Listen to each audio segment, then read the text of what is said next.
This TikTok mom shared her struggles online, but no one knew it would end like this. This is 34-year-old Emily Long, a mother from New Hampshire. She had thousands of followers on TikTok where she sometimes shared her life and struggles. And this is her husband, 48-year-old Ryan Long, a school psychologist who was recently diagnosed with an aggressive form of brain cancer. Together, they were raising 3 young children, but that's all over now. On social media, Emily spoke about how hard life had become. Her kids were struggling, and she was trying to create normalcy while she herself felt depressed. But just 2 days after that video, police responded to a frantic 911 call at the family's home. Inside, they found a horrific scene. Ryan had been shot multiple times. 2 of the children were also shot in the head. Police say it appears that Emily did the unthinkable after turning the gun on her family. She also did not survive. There was only one survivor, the couple's 3-year-old child, found alive and physically unharmed in the house. Investigators say they are still searching for a clear motive. Critics point out the United States has a gun violence crisis like no other country in the world, along with a mental health crisis. About a quarter of American adults have a diagnosable mental health disorder, but more than half don't receive treatment, often because they can't afford it. Bang! Bang! Bang! 3 gunshots shatter the morning silence in Madbury, New Hampshire. But Emily Long isn't finished. She steps into 8-year-old Parker's room. The little boy's eyes flutter open just as the barrel finds him. 1 shot. He's gone. Down the hall, 6-year-old Ryan tries to hide under his covers. It doesn't matter. 1 shot. Silence. Her husband Ryan, cancer-ridden, helpless, trusting, already lies bleeding in their bedroom. Multiple bullets in his chest. The man who loved her, dead by her hand. 4 people lived in this house when the sun came up. In 60 seconds, Emily Long executed 3 of them. But here's what kept investigators awake for months. She had 1 target left, a toddler, sleeping, defenseless, her own child. Emily stands in the nursery doorway, gun raised, finger on the trigger. The baby doesn't even wake up. 1 squeeze and it's over. Complete annihilation of the Long family. Instead, she lowers the weapon, walks to the living room, and puts the gun to her own head. Why spare 1 child but slaughter the others? What was different about that toddler? And what kind of monster calculates mercy in the middle of a massacre? The answers will chill you to the bone, but first, hit that notification bell because you need to see where this goes. Good morning, beautiful souls. That's how Emily Long greeted her TikTok followers just 3 weeks before she became a killer. Smiling at the camera, coffee mug in hand, 2 little boys giggling in the background. Ryan's having a tough day with his treatment, but we're staying strong as a family. Love you all. 13,000 followers. Hearts and prayer emojis flooding the comments. Everyone rooting for the brave mom fighting alongside her cancer-stricken husband. But nobody knew Emily Long was planning a massacre. Moharimet Drive winds through Madbury like a ribbon through a Norman Rockwell painting. Ancient oak trees line the street. Driveways are littered with children's bikes. The kind of neighborhood where the biggest drama is whose turn it is to host the block party. The Longs moved here in 2019. Ryan had just landed his dream job as a school psychologist at Oyster River Middle School. Emily worked part-time at a local restaurant, but her real passion was social media. She documented everything: family dinners, Ryan's doctor appointments, the boys' soccer games. We're not perfect, but we're perfect for each other, she captioned a family photo from last Christmas. Ryan's arm wrapped around her waist. Parker and little Ryan building a snowman, the toddler taking his first wobbly steps in the background. Perfect. That word appears 47 times across Emily's social media accounts. But perfection was a performance, and Emily Long was running out of energy to keep acting. The cracks started showing in March 2024 when Ryan collapsed at work. Brain tumor. Aggressive. The kind that changes everything overnight. I'm scared, but I have to be strong for my boys, Emily told the camera, tears streaming down her cheeks. The video went viral. Strangers sent money. The community rallied. Ryan's colleagues at Oyster River describe him as the guy everyone loved. Patient with difficult kids. Always had candy in his desk drawer. The type who stayed late to talk a struggling student through their problems. Ryan was pure goodness, says Jennifer Martinez, a fellow teacher. If Emily was struggling, why didn't she just ask for help? We would have done anything for that family. Because Emily Long wasn't struggling, she was calculating.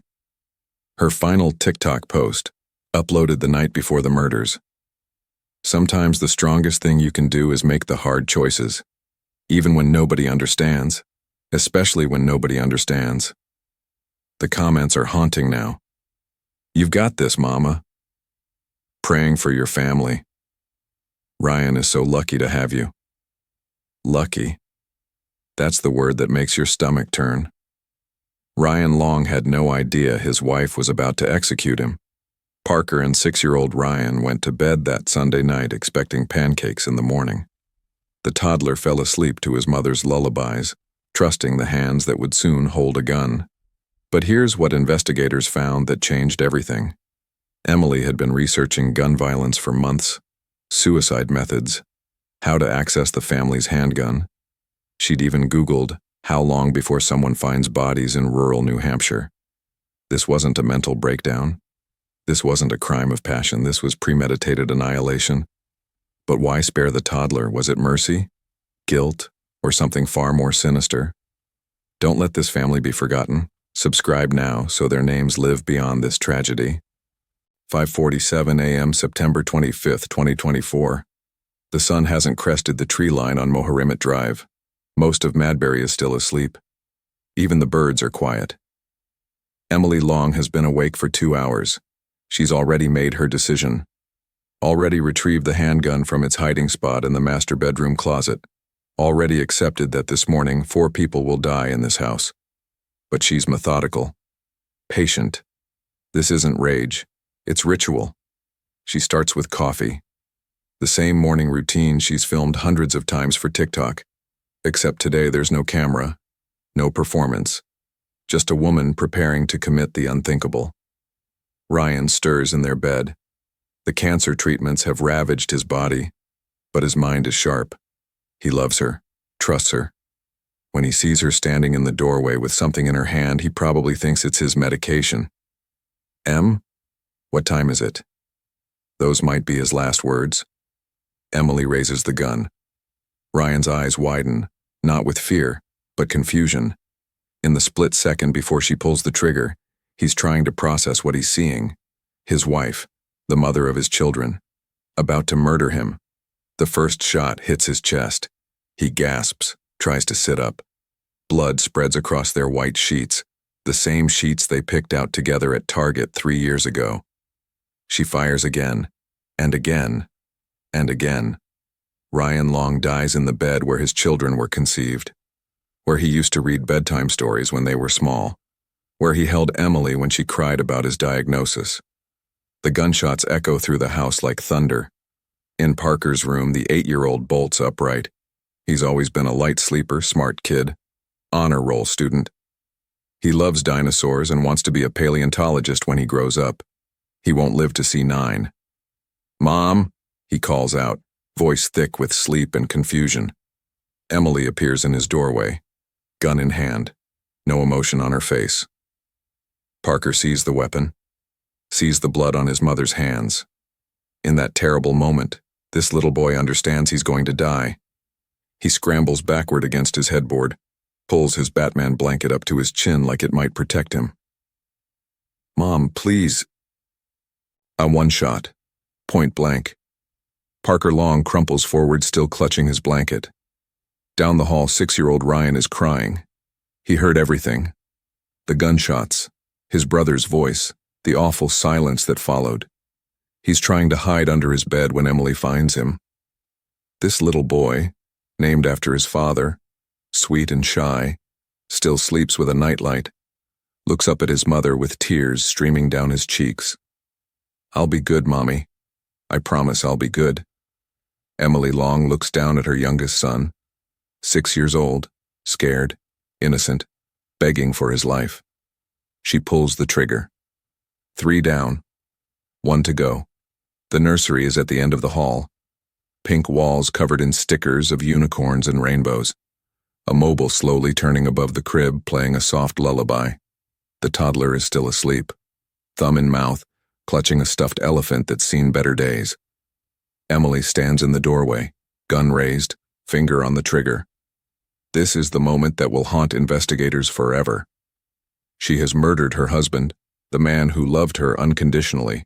She has executed her 2 sons, children who called her mommy, who trusted her completely. Complete annihilation is one trigger pull away. Instead, she lowers the gun. But why? What was different about this child? And what kind of twisted logic spares one victim while slaughtering the others? The answer isn't mercy. It's not guilt. It's something far more disturbing. Emily Long walks back to the living room, places the gun against her temple, and with the sound of her surviving child's cries echoing through the blood-soaked house, she completes her final act of selfishness. 4 shots, 3 victims, 1 survivor. And a question that still keeps detectives awake at night. What kind of mother calculates who lives and who dies? The house on Murd3r Drive falls silent except for one sound, a toddler's cries. Alone, surrounded by bodies, calling for a mommy who will never answer again. But here's what investigators discovered that changed everything about this case. Emily Long didn't spare her youngest child out of love. She spared them out of cruelty. Detective Sarah Bells has worked homicides for 15 years. Gang shootings, domestic violence, drug deals gone wrong. But nothing prepared her for walking through the longhouse that evening. "I've seen evil before," Bells tells me, her voice still shaky months later. But this was calculated in a way that made my skin crawl. Emily didn't just kill her family. She orchestrated trauma. The crime scene tells a story that's almost too disturbing to process. Emily shot Ryan first, multiple times, ensuring he was dead before moving to the children. She wanted him to suffer, but she also wanted him gone quickly. He was the primary threat, the one who might fight back. Parker and 6-year-old Ryan each received single shots to the head. Efficient, clean, the actions of someone who wanted their deaths to be quick. But the toddler? The toddler was left untouched in a house of horrors. She created a living victim, says Dr. Amanda Rodriguez, a forensic psychologist who consulted on the case. That child will grow up knowing their mother chose to kill everyone else but leave them alive. That's not mercy. That's psychological torture that lasts a lifetime. Think about it. What does a 2-year-old remember? Not much, you'd assume. But trauma. Trauma embeds itself in ways we're only beginning to understand. That toddler spent hours wandering through a house filled with their family's corpses, calling out for Daddy, who lay dead in the master bedroom, looking for Parker and little Ryan, who would never respond again. The blood, the silence, the confusion of being completely alone for the first time in their short life. Emily knew exactly what she was doing. Detective Bells continues. She left one witness, one survivor who would carry the psychological scars forever. It's the cruelest form of punishment I've ever encountered. But punishment for what? Emily's internet search history tells a disturbing story. In the weeks leading up to the murders, she wasn't just researching how to kill her family. She was researching the long-term psychological effects of childhood trauma. She Googled, "Do toddlers remember traumatic events? Survivor guilt in children who lose family members. What happens to kids who witness family murder?"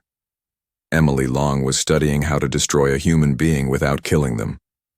The toddler wasn't spared out of love, Dr. Rodriguez explains.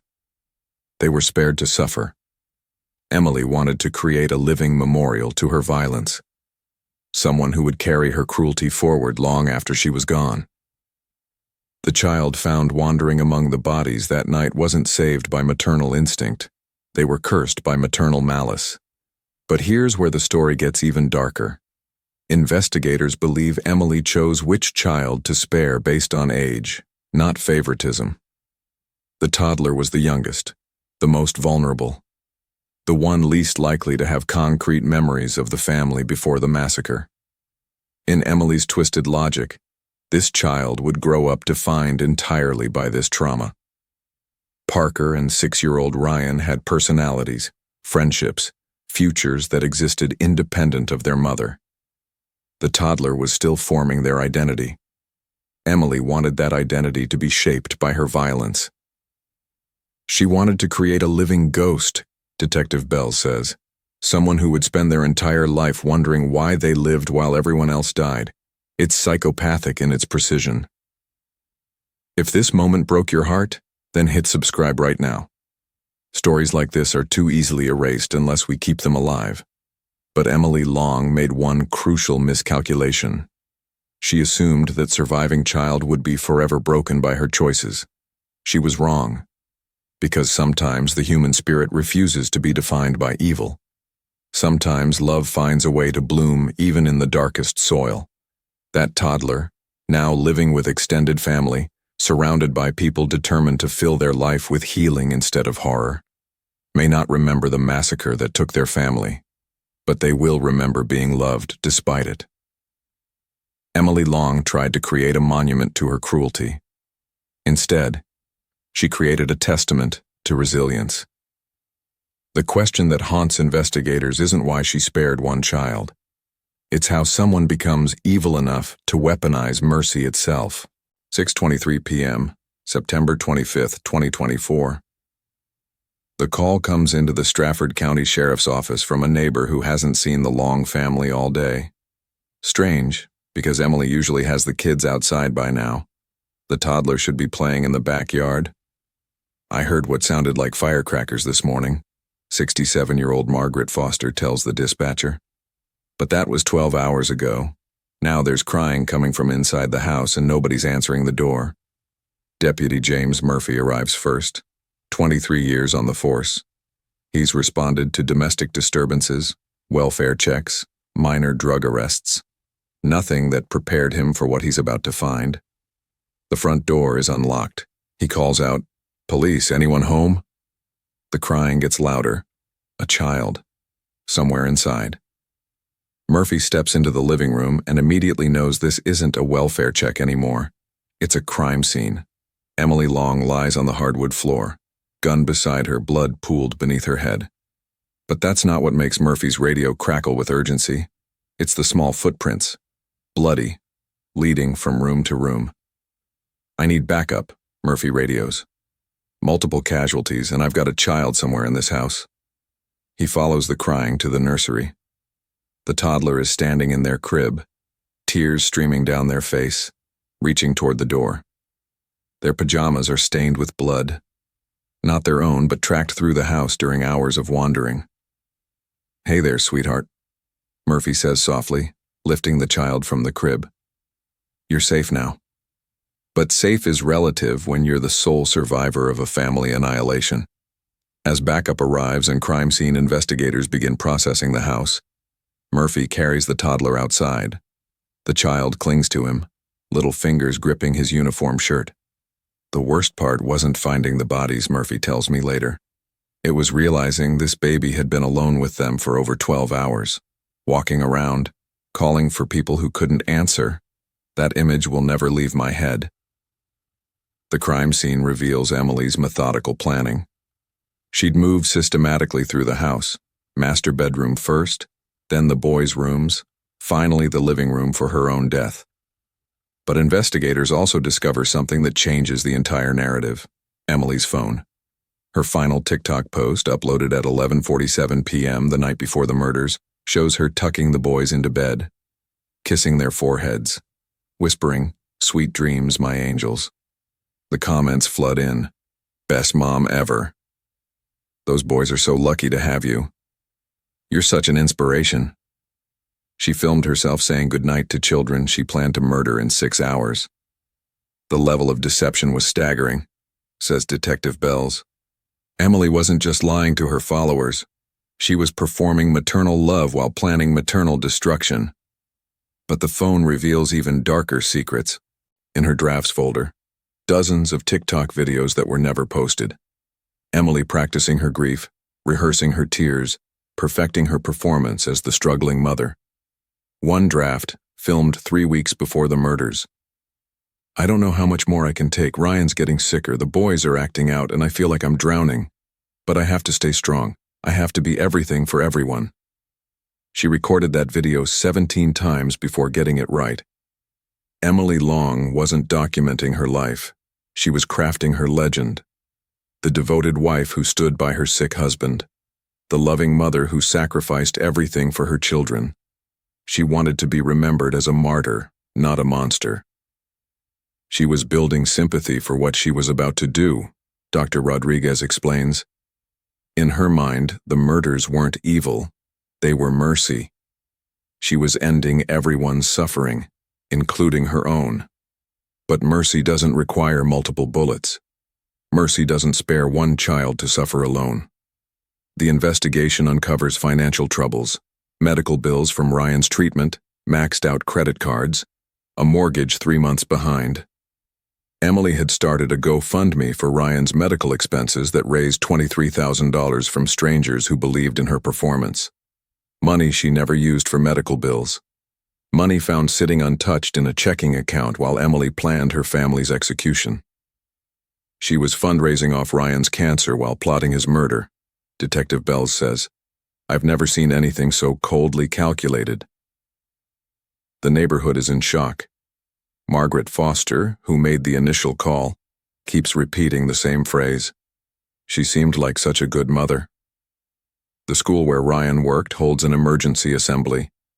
Guidance counselors on standby, teachers crying in hallways, students asking why Mr. Long isn't there anymore. Principal Michael Torres addresses the school community. Ryan Long touched hundreds of young lives. He made kids feel seen, heard, valued. We're not just mourning a colleague, we're mourning someone who made our world kinder. But as the investigation deepens, the question becomes more disturbing. How many other Emily Longs are out there? How many families look perfect on the surface while evil calculates beneath? The scariest part about this case, says Detective Bells, is how normal they seemed. If Emily Long could fool 13,000 social media followers, what does that say about our ability to recognize danger hiding in plain sight? The toddler, now in protective custody with relatives, doesn't understand why mommy won't come home, doesn't understand why the house on Murr3r Drive is wrapped in yellow tape. All they know is that everyone they trusted is gone, and that's exactly what Emily Long intended. The memorial service for Ryan Parker and 6-year-old Ryan Long fills the Oyster River High School gymnasium. Over 800 people attend. Teachers, students, neighbors, strangers from across New Hampshire who followed Emily's social media and believed they knew this family. Emily Long is not mourned. Her name is not spoken. Her body is cremated without ceremony. We're here to remember 3 beautiful souls, says Pastor Michael Brown, a father who dedicated his life to helping children. 2 little boys who brought joy to everyone they met. We will not let their memory be overshadowed by the person who took them from us. But shadows are hard to escape when the killer was also the mother. Jennifer Martinez, Ryan's colleague, stands at the podium struggling to find words. Ryan always said the hardest part of his job was helping kids who felt unsafe at home. The irony, the cruel irony, is that his own home became the most dangerous place of all. The community wants answers that don't exist. They want signs they missed, red flags they should have seen. Because if Emily Long could fool everyone, how do you trust anyone? I keep replaying our last conversation, says neighbor Tom Bradley. She asked to borrow my hedge trimmer. We talked about the weather. She seemed tired, but not like someone planning murder. How do you process that? The toddler, whose name is being protected by family and authorities, has found a new home with Ryan's sister in Maine, far from Murr3r Drive, far from the memories embedded in those walls. The baby is resilient, says family spokesperson Linda Harrison. Children are incredible at adapting, at healing, but we're committed to making sure they grow up knowing about their father's kindness, their brother's laughter. Emily Long took their family, but she won't define their story. But trauma has a way of writing its own narrative. Child psychologist Dr. Patricia Manning has worked with surviving family members of murder-suicides for over 2 decades. The child will likely struggle with survivor guilt as they grow older. Why me? Why was I spared? These are questions that may never have satisfactory answers. The house on Murr3r Drive sits empty. A for sale sign appeared 6 weeks after the murders. then disappeared. No buyer wants to own a massacre site. Neighbors avoid walking past it. Children cross the street rather than ride their bikes in front of the long home. "It's changed our entire neighborhood," says Margaret Foster. "We used to feel safe here. Now every argument we overhear, every family that seems stressed, we wonder, could that be the next Emily Long?" Emily's TikTok account remains active. Followers still leave comments on her final post, unaware she's dead. "Hope you're hanging in there. Praying for your family. You're the strongest mom I know." The disconnect is jarring. Emily Long created a digital legacy of martyrdom while orchestrating real-world slaughter. She weaponized social media sympathy, says Dr. Rodriguez. Created an army of people who believed in her performance so deeply they're still cheering for a murderer. The Oyster River Middle School plants a memorial garden in Ryan's honor. 3 trees, one for him, one for each son. A bench where students can sit and remember the counselor who always had time to listen. But the school also implements new protocols. Mandatory mental health screenings for staff. Training on recognizing signs of domestic violence. Because even in death, Emily Long's violence demands vigilance. "We can't let this happen again," says Principal Torres. Ryan would want his death to protect other families, other children. That's the kind of man he was. Investigators closed the case 6 months after the murders. No charges to file. No trial to conduct. Emily Long served as judge, jury, and executioner of her own family. The only justice is memory, choosing to remember Ryan's compassion over Emily's cruelty, choosing to honor 2 little boys who never got to grow up, rather than analyzing the woman who cut their lives short. Evil wants attention, Detective Bells reflects. It wants to be studied, understood, explained. Sometimes the most powerful thing we can do is refuse to give it that platform. You've watched this far. Don't move on and let these lives fade away. Subscribe and share this story so the victims are remembered, not the killer. The toddler will grow up knowing they're loved, knowing their father was a hero who helped children feel safe, knowing their brothers were bright lights extinguished too soon. They'll also grow up knowing their mother chose violence over love, death over life, cruelty over kindness. But maybe, hopefully, they'll understand that Emily Long's choices don't define their worth, that surviving doesn't make them guilty, that being spared doesn't make them cursed. Maybe they'll realize what Emily Long could never accept, that love is stronger than evil, even when evil wears a mother's face. The Long family massacre ended in that house on Moharimet Drive, but their story, the story of resilience, community, and choosing light over darkness, continues in every person who refuses to let hatred have the final word. 6 months after the Long family massacre, I drive past the house on Moharimet Drive. The for sale sign is gone. The windows are boarded up. Weeds choke the garden where Emily Long once filmed herself planting flowers with her sons. But it's the playground across the street that haunts me most. Empty swings move in the autumn breeze. A seesaw tilts toward the ground. The jungle gym where Parker and 6-year-old Ryan used to play stands silent, a monument to childhood cut short. This is what Emily Long destroyed. Not just lives, but the innocence of an entire community. The belief that mothers protect their children. The trust that families are safe havens. The hardest part about this case, Detective Bells tells me during our final interview, is accepting that some evil doesn't announce itself. Emily Long didn't look like a monster. She looked like your neighbor, your friend, your sister. That's the most terrifying truth about the Long family massacre. It shatters our comfortable assumptions about who commits unthinkable acts. Emily Long was educated. She had friends. She seemed devoted to her family.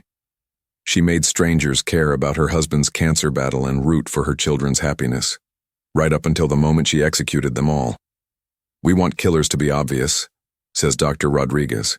We want them to have warning signs, red flags, clear indicators that separate them from us. Emily Long forces us to confront the possibility that evil can wear the most trusted face of all, a mother's. But here's what I've learned researching this case. Evil might hide behind maternal love, but it always leaves traces. Emily's internet searches, her rehearsed grief, her calculation about which child to spare and why. The evidence was there, buried beneath layers of performance, but there. Looking back, there were signs, admits Jennifer Martinez, Ryan's colleague. Emily was always performing, even in casual conversations.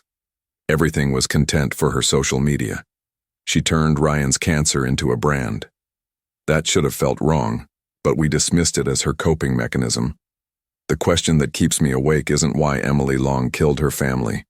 It's how we missed the signs that she was capable of it.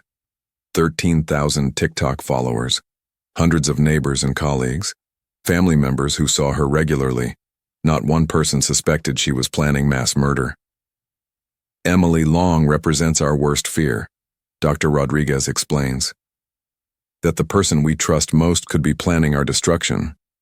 That love can be performed so convincingly that we can't distinguish it from the real thing. The toddler, now thriving in their new home, will grow up without memories of that September morning. They won't remember the blood or the crying or the hours spent wandering among bodies. But they'll carry something else. The knowledge that they survived when others didn't. That their mother chose who lived and who died with the same casualness most people choose what to have for breakfast. That child will spend their life asking, "Why me?" says Dr. Manning, and the answer that their mother wanted them to suffer rather than die is almost too cruel to comprehend. Yet there's something powerful in that survival, something Emily Long didn't anticipate. Every day that child laughs, learns, grows and loves, they defeat their mother's final act of cruelty. They transform Emily's weapon, survivor's guilt, into survivor's strength. Emily Long wanted to create a living monument to her violence, Dr. Rodriguez reflects. Instead, she created a living testament to resilience. That child proves every single day that love is stronger than evil. The memorial garden at Oyster River Middle School blooms every spring. Students sit on Ryan's bench and talk through their problems just like he used to do in his office. The 3 trees grow taller each year, a father and his sons reaching toward light. Emily Long's TikTok account was finally deactivated. Her videos, once viewed by thousands seeking inspiration, now serve as evidence in criminology textbooks. Her performance of motherhood dissected by experts trying to understand how someone becomes capable of such calculated evil. But the Long family's true legacy isn't found in crime scene photos or investigative reports. It's in every teacher who stays late to talk to a struggling student, every neighbor who checks on a family going through hard times, every person who chooses authentic connection over performative perfection. It's in the community that refuses to let Emily Long's darkness eclipse the light her victims brought to the world. Ryan, Parker, and little Ryan deserved better than being remembered as murder victims, says Principal Torres. They deserve to be remembered for who they were, a caring father, 2 bright boys, a family that made their corner of the world kinder. The house on Moharimet Drive will eventually be torn down. The bloodstains will be scrubbed away. The crime scene tape will disappear. But the questions Emily Long forced us to confront will linger. How well do we really know the people we trust? What makes someone capable of destroying what they're supposed to protect? And how do we spot evil when it's hiding behind love? Maybe those are the wrong questions. Maybe the right question is this. In a world where Emily Longs exist, how do we choose to be more like Ryan? How do we love more deeply, protect more fiercely, and create light in places where darkness tries to take root? Evil doesn't always knock on your door. Sometimes it's the hand holding your child's hand. Sometimes it's the voice saying goodnight. But love, real love, not Emily's performance, recognizes the difference and chooses to fight back. For even darker cases too disturbing for YouTube, join our insider community and check out our books, The Killer's Mind, Psychology Behind Shocking Murders, and Too Disturbing for YouTube, 7 Shocking Murder Stories by Mike Darren Boyle. Both cost less than a coffee, but could change the way you see the people around you. The toddler who survived Emily Long's massacre is living proof that evil doesn't always win. Sometimes love finds a way to bloom even in the darkest soil. And that might be the most important lesson of all.